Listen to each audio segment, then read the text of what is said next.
able to negotiate as a QS is absolutely paramount. I know QSs who aren't particularly very good sort of in the dynamicism, but their ability to be organised just puts them ahead of the pack. This one's a bit of a passion for me because welcome back to QS Knowledge, and today we're going to talk about the best QSs. So if you're thinking of becoming a QS or you already are one, here's the top 10 traits that we believe all the best QSs have in common. Let's dive in.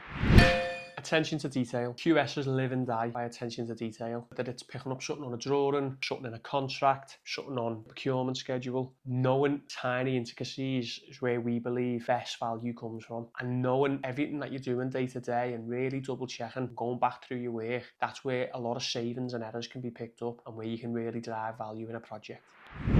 A love for numbers. If math isn't particularly a strong point, I wouldn't let this put you off immediately. It is very much basic math in terms of adding, subtracting, dividing, multiplying. We're not talking about sine, cos, tan. We're not talking about algebra, but having a love for numbers is going to really help you in your day-to-day. Obviously, there's budgets, cost reports, CVRs, everything that comes into it. It can really elevate your day-to-day if you do have a genuine interest in numbers and make the slog a little bit easier on the journey.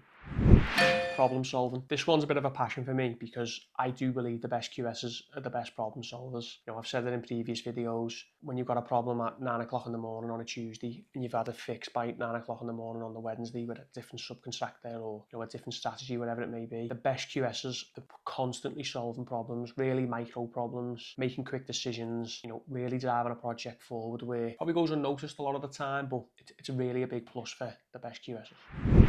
Strong communication skills. Being able to communicate with all levels of a site project, from labourers and tradesmen on site all the way up to clients and end users, that's really going to impact on your ability to be a good QS. You've got to be able to translate between what people are after and different stakeholders. So having good communication skills, obviously both verbal and written, when you're doing email correspondence, etc. Another big one, resilience under pressure.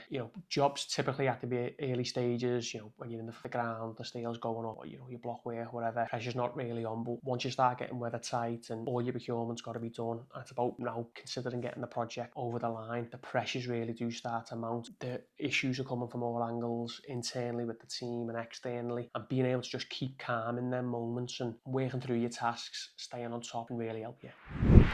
Contract knowledge. Having a good overview, certainly of heads of terms in contracts. Obviously, the more intricacies you can get, the better, but having a really good overview of what is important in a contract and making sure certainly the heads of terms are correct. A lot of the big companies, it'll go up line anyway for individual checking of particular clauses, or it might even go external to an actual solicitor. But knowing a good grasp, particularly like ChatGPT now as well, on certain clauses really is important to know as part of your day-to-day duties. Negotiation skills. Being able to negotiate as a QS is absolutely paramount, whether that's just getting a site manager or part of your team on side or a subcontractor on side. Having good negotiation skills can make a package go from potentially going legal to being settled on a handshake and keeping it all in-house. So it really is part of a QS's DNA to be able to negotiate, and you're probably negotiating more than you believe on a day-to-day basis. So again, it's something to really work on and consider. Being organised. It's imperative to be organised as a good QS. I know QSs who aren't particularly very good sort of in the dynamicism, but their ability to be organised just puts them ahead of the pack. They can manage hundreds of invoices, sub-applications, client disputes. Being organised and having a structured day and always planning the next day to day, they're really where I've seen some fantastic QSs, even if they're lacking in other areas. The structure to their day gives them the ability to do the job in a great fashion.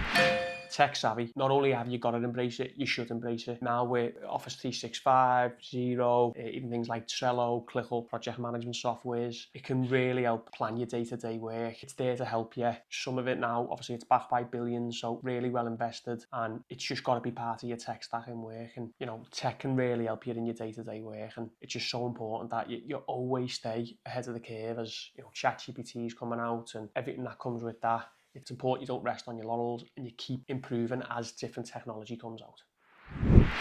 Professional integrity. In our industry, there is obviously a lot of things that react quite quickly and the paperwork might necessarily be in place, but we need to keep moving the projects on. Having integrity and trust, your word in this industry, and it's only a small industry, everyone knows each other eventually. It really is something that once it's gone and it's difficult to get back. So always keep your integrity and be trustworthy. Obviously it works both ways as well. If you do stuff without instructions and your client lets you down, or obviously you're instructing a subby without the paperwork, but if you promise them you're going to send them an instruction, make sure you're writing it down and you're doing it.